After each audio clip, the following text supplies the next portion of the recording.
Okay, morning everybody. We are in Shmuel Aleph. Before I start, I must tell you I've got to stop at 11 today because I'm off. So we're in Shmuel Aleph, chapter 20, and this is the bones really of the relationship between David and Jonathan. We're going to do the psukim which will be familiar to you.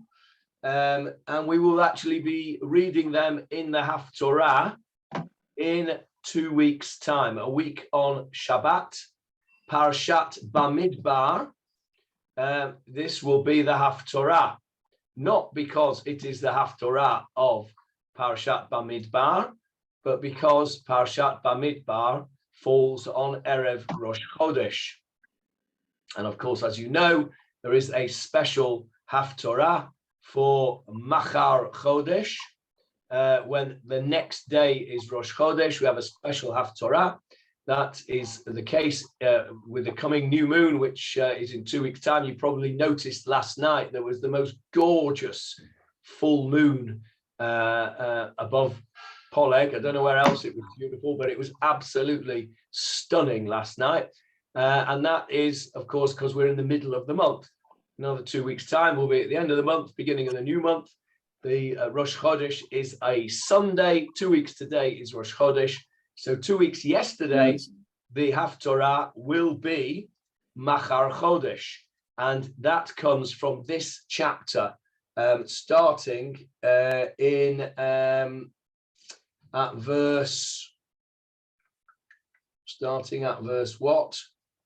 Starting at verse... There, verse 18. There we go. Machar Chodesh. That's where we start the Haftorah. You're not on the screen, Johnny. You're not showing. Oh, I've not shown you. I don't know whether you noticed it was an orange moon last night. An orange moon. It was orange, yes. Due to the alignments of the sun and the moon and the earth. Have to be honest, I never saw it as orange, but it was very orange, yeah. Yeah, okay. Well, I must have missed that because it looked pretty pale and white to me, but it was very beautiful, that's for sure. Right. So we left it last time where David and Jonathan are having a discussion. David had run away from Shaul's soldiers, had gone to Shmuel at Ramah, and had then run away to a place called Naot.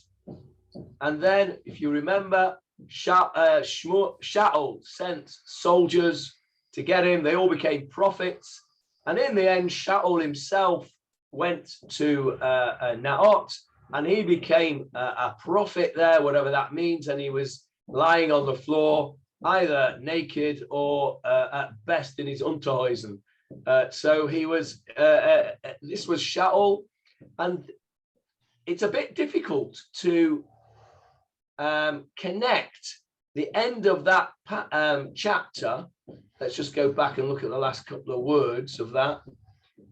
He too stripped off his clothes and prophesied before Shmuel, fell naked all that day and all the night. And therefore they say, is Saul also among the prophets? We talked about that. So that was the end of the last chapter. But our chapter began with David fled from Naot in Ramah. He fled, vayivrach, means he ran away. And he came and said before Jonathan, why is your father trying to kill me? So it's a bit difficult, this, because where did all this take place? David effectively is running away from Shaul. And the suggestion, as you will see, is that David is to return to the table of Saul for the Rosh Chodesh feast and see what happens. Well, I must say, if I was David, I wouldn't be going back to the table of Shaul. He's just trying to chuck a spear at me. I ran away, and he sent 3 lots of soldiers to try and capture me. First of all, it's odd that he's even still alive. Why hasn't Shaul just put him to death? He's the king. He can do what he wants. That's number one. And number two, why is David putting himself in danger again by going back to Shaul's table? So that's a little bit difficult to understand. But at the moment, what we can say is that this conversation in chapter 20, the conversation between David and Jonathan, which is the basis of a very famous Mishnah in Pirkei Avot. Who knows which Mishnah I'm referring to? Famous Mishnah in Pirkei Avot, which refers to this chapter. Talking about who's a good friend. Talk about what, Paul? Who's a true friend. Yes, true love, actually, yes. Here it is on the screen for you. It's chapter 5 of Avot, and it's Mishnah 16. Called Ahava Shehi Tuluya Badavar. A love, any love which is dependent on an individual thing. Batel Davar, Batela Ahava. If that thing goes away, then the love goes away. But a love that is not dependent on any particular aspect.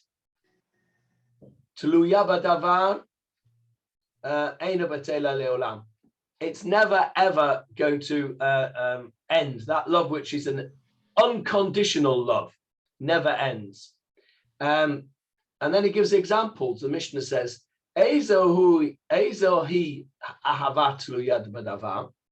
what is an example of conditional love? Zu ahavat Amnon v'Tamar. Amnon v'Tamar. We will come to that story in due course. Amnon v'Tamar were a brother and sister, and there was a great love or lust actually between Amnon and Tamar. There was great love because Tamar was very beautiful. And this was an example of a love which was dependent on something. It was dependent on the beauty of Tamar. Once Tamar was no longer beautiful, that love that Amnon, her brother, had for her dissipated. So that was conditional love. And then the Mishnah says, what's an example of a love which was unconditional? And that was Zu Ahavat David v'Yonatan. The love between David and Jonathan is brought by the Mishnah as the example par excellence of a relationship which was unconditional. The love between David and Jonathan was entirely unconditional and is therefore held up as the greatest thing that there can possibly be. I would have not used that example had I been writing the Mishnah. I would have used a different example. I would have used an example of an unconditional love is the love of a parent for a child. That's what I would have used. But nevertheless, the Mishnah chose to use this example, and it tells us the level of love, at least according to the Mishnah, between David and Jonathan. Now, we're going to do this chapter now. Let's go back to the chapter. We're going to look at this chapter in some detail. And I'm going to suggest to you that that love between David and Jonathan was a little bit one-sided, and that the love that Jonathan felt for David was, in fact, unconditional. But I'm not sure it was reciprocated in the same manner by David to Jonathan. But let's have a look and see why I say that, and see what you all think. I mean, you may disagree with me. I'm expecting Paul to disagree with me because he usually does. But let's see. Okay, so here we go. So David fled from Naot in Ramah, and he came and he said before Jonathan, "What have I done? Why is your father trying to kill me?" We did this last time, so we'll just go quickly recap. And he said to him, no, Chalila, far be it. Lo tamut, you shall not die. How do I know? Because my father tells me everything. right? Hine lo ya'aseh avi davar gadol o davar katan, v'lo yigale et ozni. My father does not do anything great or small that he doesn't tell me. I know everything that's going on. Is that true? No, it isn't. It's what Jonathan thinks. I don't think Jonathan is for one moment is telling fibs, but it's not true, because Shaul told Jonathan, he swore in fact to Jonathan that he would not kill David, and yet he did try to kill David after that oath. And it's said to his servants, let's try and kill David. We'll try and do it via the Philistines. So although Jonathan thought that was the case, it in fact was not the case. And so David is not convinced. And he says, Vayishava od davar, od David. David swore further. We spoke last time, for those of you who recall, about what an oath was and what a swear is and what a swear word is, etc. And he says like this, hang on a minute. You might think that he tells you everything, but your father knows that I have found favor in your eyes. He knows that you're my mate. And so he says to himself, let not Jonathan know this, lest he become saddened. I'm not going to tell Jonathan that I'm going to kill David, because I don't want to upset him, because David is his friend. This is David saying to Jonathan, are you sure? I'm not convinced, says David. It could well be that he's got designs to kill me, and he hasn't told you that because he doesn't want to upset you. And then he makes an oath. But indeed, as the Lord lives, Chai Adonai, v'chai nafshecha, but as the Lord lives and by the life of your soul, kiva kapesha beni o ben hamavet, there is but a step between me and death. In other words, David says, I'm sorry, Jonathan, but you're wrong. Your father does want to kill me. I'm that far away from it. And what does he mean? He means, well, you weren't there, but he chucked a spear at me, and I only just managed to dodge it. And he went in the wall. He could have quite easily gone through me. And so Jonathan then says to David, Jonathan has to concede, really, because he can't really answer that. And he says, okay, whatever you want, we'll do. And then David comes to Jonathan and he says, I've got an idea. I've got an idea. He says, David says to Jonathan, we're on verse 5 now. I'm having to do the work here because Jeffrey's not here. And David said to Jonathan, behold, Johnny, excuse me, Johnny, what was the oath he took? What did he swear? You never say I'll do. When he swore, he says, I promise you, I'm that far away from death. Yeah. It's not a swearing to do something, right. For emphasis. Right. Thank you. You know, effectively what he's saying to him is, I swear to you, Jonathan, your father's after me. Yeah. That's what he's saying. Yeah. We spoke a bit about it last time. You can either swear to do something, I swear I will do X, Y, Z, or you use it for emphasis. And that's where we spoke again about this last time. You're not allowed to do that if it's obvious. So, you know, you're not allowed to swear that this is a cup. Right? I swear that by God's name, this is a cup. No, you can't do that because it's obvious this is a cup, right? You can't swear the obvious. Well, you can, but it's forbidden. So he's swearing this for emphasis. And then he says, I've got an idea. Hine chodesh machar. Tomorrow is the new moon. And I am accustomed to sit with the king to eat. What was he doing there? Why was David accustomed to sit with the king to eat? He played music. Presumably, yeah, he was the entertainment. I'm assuming. We know that he was the harpist when Shaul got one of his moods on him, and he got all the evil spirit of God and melancholy and paranoia and what have you. David's music calmed him down. So I'm assuming that when he says, I am accustomed to sit with the king to eat, that he's not just there as a regular guest. I'm assuming that he's there to play the background music. You know, when you go to a simcha, there's the guy there that's just playing a bit of background music before they put it on full blast and it blasts your ears out. So I think David is that guy. And so his idea is, he says, you shall let me go. What does that mean? Veshilachtani. You shall let me go. What does that imply?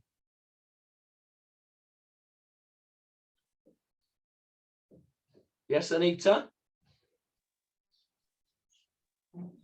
Let him out quietly somehow. Please to treat him off somewhere. Yeah, where do we see this word, shalachtani, in this expression of let me go? Who said shalach et ami? Let my people go. Oh, Moshe. Moshe said it to whom? Pharaoh. To Pharaoh. And what was the situation? Pharaoh had hold of the people. This expression here, veshilachtani, and you shall let me go, is an implication that actually, officially at least, Jonathan had David captive. And David had to ask him for permission to be let go. Now that fits a bit better. It's a bit of an answer to our problem that we had at the beginning of the shiur a few minutes ago, where I said to you, hang on a minute, what's going on? David's run away. Why would he willingly go back to the table of Shaul? Why would he willingly go back to the camp of Shaul? He's run away from Shaul. He ran to Ramah and then to Naot. Well, it seems to me from this expression, Veshilachtani, that actually Jonathan, as the second in command, the crown prince, the head of the royal guard, whatever, has actually got David officially captive, and he is holding him on behalf of his father. Clearly, there's that not quite that captor and a captive relationship, but this word veshilachtani, you shall let me go. If David wants to go and hide in the field, let him go and hide in the field. Why does he need Jonathan's permission? Well, I think he needs Jonathan's permission because Jonathan, officially at least, is holding him captive. So that word veshilachtani has just got a little bit of connotations there of Paro. Okay, so he says, tomorrow it's Rosh Chodesh, and I am expected at the king's table. And I want you to let me go. Venistarti, I will hide myself, basadeh, in the field, ad ha'erev ha'shlishit, until the third day. Now, what is going on at this new moon thing? What is this? What is this ceremony? What is this ceremony that David is expected to be at and probably to play at? What is this new moon ceremony, do you think? Let's get witnesses to come and testify to Bechdin. Yeah, okay, might well be the testifying, yeah. And let's say they come, and then what? The bench Rosh Chodesh. You make it Rosh Chodesh, and then what? You have a Suda. Ah, what kind of a Suda do you have, Paul? You have to have yayin and... Yes, let's have a look. Let's have a look in Parshat Pinchas. This will be very familiar to you. Here we go. Uvarashei chodshechem takrivu ola ladonai parim bnei bakar shanayim v'ayil echad kevasim bnei shana shivat mimim. Sound familiar? Should do. First of all, we say it in the Korbanot on Rosh Chodesh, and secondly, we lane it. It's the laning for Rosh Chodesh. And the beginning of your months, you shall offer a burnt offering to the Lord, 2 young bulls, 1 ram, 7 lambs. And then you have the mincha offering, the flour. And as Paul said, then you have the libations, the wine, and 1 young male goat for a sin offering to the Lord. And so you've got all these offerings. So what do you do with all this flesh that you've got burning on the altar? You eat it. You eat it. Some of it is burnt as a totally burnt offering, but much of it is eaten. So this would have been the king's su'udah, as you say, based on what the Torah tells us we do on Rosh Chodesh. Now, this, of course, is in Parashat Pinchas, and what comes immediately before Rosh Chodesh, well, there we are, let's just go up. It's the daily offerings and Shabbat, yeah, Uvayom HaShabbat, Shnei Kvasim B'nei Shana, so it's the festival of Shabbat, the festival of Rosh Chodesh, and what comes next? All the Chagim, Pesach, can you see, verse 16, Pesach, and then after that we have the other Yomim Tovim. So this is the parasha of the Yomim Tovim. Rosh Chodesh is a Yom Tov. You can see that it's bang in the middle of all the celebratory things in Parashat Pinchas. So this was a festive day. Even to this day, by the way, there are a lot of families that have make a special su'udah on Rosh Chodesh. They would have something special. When our kids were little, we always used to have a special Rosh Chodesh treat. We'd have ice cream or whatever it was to mark Rosh Chodesh, because it's a special day. So here, this is what was going on. Now, how was David going to get out of this? Let's go back to our chapter. So tomorrow's a new moon and I'm meant to be there, but you let me go and I'll hide in the field. Now, this is going to be the test, says David. Verse 6. If your father is mindful of me, im pakod yifkedeni avicha. Pakod yifkedeni, so a double expression for emphasis. And the root of this word pakod means to appoint. Mefaked is an officer in the army. It also means to remember. Hashem says, pakod pokadti, I have surely remembered you. When he takes us out of Egypt, I have remembered you. Yosef says, when Hashem will remember you, bring my bones out. It's the same word. So if your father, and he's translated it here as mindful of me. In other words, if your father pays attention and remembers me and says, oi, where's that David? Where is he? You shall say, this is David telling Jonathan what to say to his father. Nish'ol nish'al mimeni, David. Now, this is translated badly here. David took leave of me. That's not what it says here. Because Jeffrey is not here, I happen to get my art scroll ready. So I'll tell you what it says in the art scroll. I wonder if you've got a better translation in the art scroll. Let me just get to the right chapter. The art scroll translation says, in pakod pakadati, if your father, David, this is a much better translation. David asked me to let him run to his hometown Bethlehem. That's a much better translation. David took leave of me to hasten home to Bethlehem does not have any implication that he asked for permission. Look at the Hebrew words. Nish'ol, nish'al. Another double expression for emphasis. What's the root of that word? Ask. To ask. Nish'ol. Correct, Barbara. To ask. Not ask, ask. Right? To ask. Nish'ol, nish'al. To ask or to ask? Yeah, so he asked me many. Who did he ask? He asked me. So you have to say, Jonathan, that David asked, Jonathan, you say this to your father. David asked permission from me. The art scroll translation is correct. David asked me to let him run. Nish'ol nishal mimeni David larutz, to run. Bethlehem, to Bethlehem, Iro, his city. Why?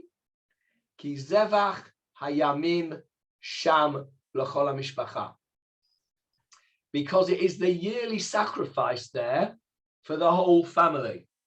that's their particular time when they do a yearly sacrifice. I don't know what month it was. Let's say it was Rosh Chodesh Sivan, right? Rosh Chodesh Sivan. That's the day they do their yearly sacrifice. Now, where have we come across this concept that a family has a yearly sacrifice whereby the whole family get together and eat a festive meal? Where have we had that before? Pesach. Yeah, On yes, Pesach. that's true, but that's for everything. You're right, but everybody does that at the same time. Yeah. What I'm saying is there's somewhere in Tanakh where we see that a particular family have a yearly meal of thanksgiving to Hashem. Doesn't have to be on this Rosh Chodesh, but it's a yearly thing. Where do we see that? Yiftach? No. Not sure about Yiftach. Maybe. I'll give you a clue. It was right at the beginning of this book that we are learning now, Shmuel Aleph. Right at the beginning. Shmuel Aleph chapter 1. What does Shmuel Aleph chapter 1 deal with? Well, let's have a look on the screen for you now. And there was a man from Ramatayim, from Mount Ephraim, and his name was Elkanah. And he had two wives. The name of one was Hannah, and the name of the second one was Pnina. And verse 3, and that man was wont to go up from his city from appointed time to appointed time, to prostrate himself and to slaughter peace offerings to the Lord of hosts in Shiloh. And it was the day when Elkanah slaughtered, and he would give to Pnina, and Hannah wouldn't eat. Remember, Hannah would not eat. And so he would do year by year. Every year they went up to do this meal, and Hannah was bitter of spirit because she didn't have any children. And then we had the prayers of the Eli gave her a bracha, and then she had the child, of course, which was Shmuel, and then she ate. And then we hear over here, verse 21, and the man Elkanah and his entire household went up to slaughter to the Lord the sacrifice of the days of his vow. Hannah didn't want to go because she wanted to stay and feed the child, etc. So here we have the example of a family going on their yearly family sacrifice. So we've got there's a difference. They're going up to Shiloh where the hot were. They are going back to Bethlehem where there's nothing.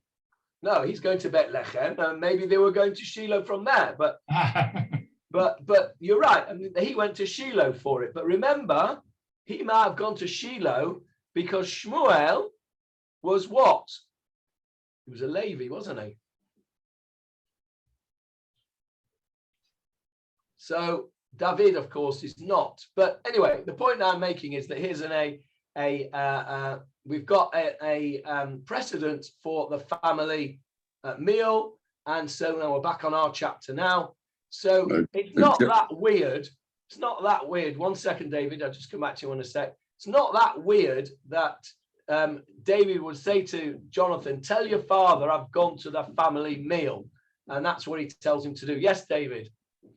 Yeah. To answer Paul, if we remember, Shiloh's been destroyed.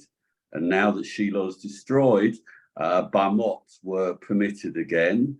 And therefore, David was going to Beersheba to have a family sacrifice at the local Bama.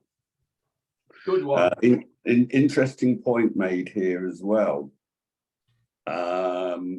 That they're bringing korbanot, and the korban is possibly as a kapara, as an atonement, which is found in the words in the laning for Rosh Chodesh that you read before. And this is why when we come to Musaf on Rosh Chodesh, it's described as the man kapara l'chol tolodotam. Okay, excellent. Let's have a look at those words again. Here we go. This is Useir izim echad lechatat. It's a sin offering. So if you've got a sin offering, then presumably you've done a sin of some description. And that would be the kapara that you're referring to, presumably, David. Yeah. Okay, excellent. Have a look as well, Johnny, whilst we're on the subject of Rosh Chodesh, the way Rosh Chodesh was celebrated, have a look in the Koren book on page 157, The King and the New Month. Yes, I looked at that this morning. I saw that. And that partially answers one of the big problems I had with this chapter. What they're doing, having a 2-day Rosh Chodesh. Yeah, I was just coming to that actually. That's the next bit that I was coming to. Let's go back to our chapter because where are we? We need to go back to Shmuel. There we go. Back on Shmuel. What does he say? He says. David said to Jonathan, "Behold, tomorrow is a new moon, and I am accustomed to sit with the king. You shall let me go, that I may hide in the field until the evening of the 3rd day." Can you see that? Ad ha'erev hashlishit. Why the 3rd day? Why the evening of the 3rd day? It says because there's 2 days Rosh Chodesh sometimes. Yeah, because they... and as Paul said before, they had to wait for the Adim, the witnesses, to come and say, "We've seen the new moon." So they didn't really know yet which day was going to be Rosh Chodesh. So if there were 2 days Rosh Chodesh, he is going to hide in the field until the evening of the 3rd day. When's the evening of the 3rd day? Motzei Rosh Chodesh Sheni, right? The end of the 2nd day of Rosh Chodesh is in fact the 3rd evening, isn't it? So what David has pointed out in this book, I'll read it to you. The Torah specifies trumpet blowing and special sacrifices for the new month. From this verse, it appears that Shaul as king would host a special feast that David was expected to attend. It's not clear what role Shaul played in the new moon observance mentioned here. However, the idea of the king having a role in the events linked to the moon is similar to other civilizations in the region. In Ugarit, the king presided over a monthly ritual. Just as David anticipates the new moon festival, the Ugarit festival was also spread over 2 days because of the uncertain timing of the moon. Similar ideas also appear in Assyrian and Babylonian rituals. So the idea of 2 days Rosh Chodesh was, it seems, a common feature here at that time, presumably because those other civilizations as well, they had to be sure when the new moon came. Of course, our fixed calendar came into use around about the 4th or 5th century CE, which would be some 1500 years later than what we're dealing with now. So that's why I'd like to suggest from this, Johnny, that until the time of Ezra, they kept 2 days Rosh Chodesh for every month because of the doubt. And then we get in the Mishnayot the idea of sending messengers to establish when Rosh Chodesh is, in order to establish the dates of the festivals around them. So otherwise you can't understand what he's talking about. The 3rd day, we wouldn't have known Erev Rosh Chodesh whether it's going to be 1 day or 2. So how can Jonathan say to David, wait until the 3rd day? Okay, I missed the first bit of what you said because the phone rang and it knocked out my microphone. I couldn't hear what you said. Okay. I got the end of it, which I think the question is, how did he know it was going to be Machar Chodesh? Correct. And my suggestion, therefore, is until the time of the Sanhedrin, that they kept 2 days Rosh Chodesh all through this period because of the doubt, as we see from other civilizations in the ancient Near East, and that it was codified at the time of the Mishnah, i.e. the time from the time of Ezra, about sending messengers. That's the first time we see that messengers were sent to establish when Rosh Chodesh was. So, okay, let me just understand what you're suggesting. So we know from the Mishnah that the way they did it at the time of the Mishnah, or at the time of the Sanhedrin at least, was that they interrogated witnesses. So what you're suggesting is perhaps that they didn't do that at this time. They knew that a month was going to be around about 29 days and a bit. They could work that out for themselves just by observation. So they knew it was going to be either today or tomorrow, all right, or tomorrow or the next day, let's say. Okay, they could work that out. So you're suggesting that the whole business of interrogating witnesses about seeing the new moon only came in at the time of Ezra, and that prior to that they kept 2 days because they didn't know which was which. Yeah, and this is the proof for it. Why is that a proof? Why is that not just a? Do we see any other observation of Rosh Chodesh in the Tanakh? Rabbi Steinsaltz says, for the continuation of the story, it appears that the new moon would sometimes be celebrated for 2 days, as is the case today. But they, for some reason, as they would even know about it then, the fact that sometimes it's 2 days. So Rav Steinsaltz is saying sometimes, Rav David is saying all the time. That's the Chiddush. What David's Chiddush is that he's suggesting that it had to be 2 days because, and this is a proof because David said, tomorrow is the new moon, and I'm going to be in there for the 3rd day. He doesn't say tomorrow may be the new moon. I think that's your point, isn't it, David? Yeah, and it's further emphasized later on in the story, which we'll get to whenever.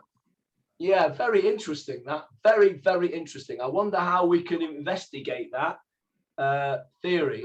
I mean, I'm assuming that that's Jerusalem. something that you've worked out for yourself, David, rather than read in any Pirush. Yeah, but because it's always bothered me, and then I saw this comment in the Koran about other civilizations observing a 2-day Rosh Chodesh because of the doubt, and it kind of made sense to me now. So the question is this. The theory is this, and it's very compelling. David says, "Hinei Chodesh Machar." Tomorrow is the new moon. And it's going to be, and I need to hide until the evening of the 3rd day. So if tomorrow is definitely the new moon, you would expect him to have 1 day Rosh Chodesh, and it would be till the evening of the 2nd day. The fact that it's the evening of the 3rd day indicates that there must have been 2 days Rosh Chodesh, even though David knows that tomorrow is Rosh Chodesh. So therefore, David's theory, and it's a compelling theory, is that there was always 2 days Rosh Chodesh until the Sanhedrin at some point or another instituted the business of interrogating witnesses and making 1 day Rosh Chodesh if the witnesses came in time. If they didn't come in time, then we were back to having 2 days. That is very interesting, and we'll have to leave it there because I have to go. But that is very, very interesting indeed. Let's just recap what we've said. Steinsaltz, Johnny, excuse me 1 second, there you go. Says, see Jerusalem Talmud, Tanit 4:3. If that might help. Okay, well, David, there's your homework. Yerushalmi, Tanit, Daf, what was it? 4:3. Oh, it must be the Mishnah then, 4:3. There's your homework for the week, David. Sorry, David. Very interesting. That. What have we done today? Let's just recap. We talked about how David probably was brought back from Naot in captivity under the control of Jonathan, because we used that word shilachtani, send me away, and then David is not really sure. Jonathan is absolutely sure of himself that David's not going to be killed by his father. David's not sure at all. We looked at the Mishnah in Avot, which tells us about the love of David and Jonathan, and I suggested to you, we've not yet got to it, but we'll come to it, suggested to you that it might be a little bit one-sided, this more Jonathan's loving David than the other way around. Then we spoke about the Rosh Chodesh and the idea of 2 days, fascinating. We spoke about the fact that David was probably expected and would be missed because he was the one that was playing the harp. If he was just there, sat there as a guest, maybe the guy wouldn't even miss him. Maybe Shaul wouldn't even know he wasn't there. But if he was the harpist, if the harpist don't turn up, then that's obvious, isn't it?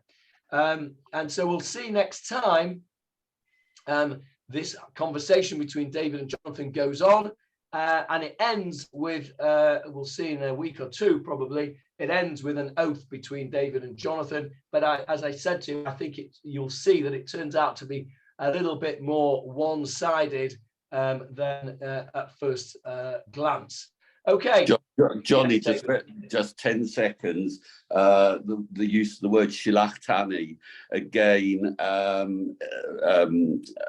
takes us back to the Yaakov and Lavan story. Kiatari kam shilachtani. Yes, excellent. We've had that comparison all the way through, haven't we? So yes, the Yaakov and Lavan story again, popping its head up there with the language. Thank you for that. Right, okay. I'll wish you all a Shavua Tov. Tomorrow night is Lag BaOmer, but it's not going to interfere with the Tefillah Shiur. There will still be a Tefillah Shiur tomorrow, hopefully at 8 o'clock. If you are doing bonfires, be careful. Shavua Tov. Shavua Tov. Thank you, Johnny.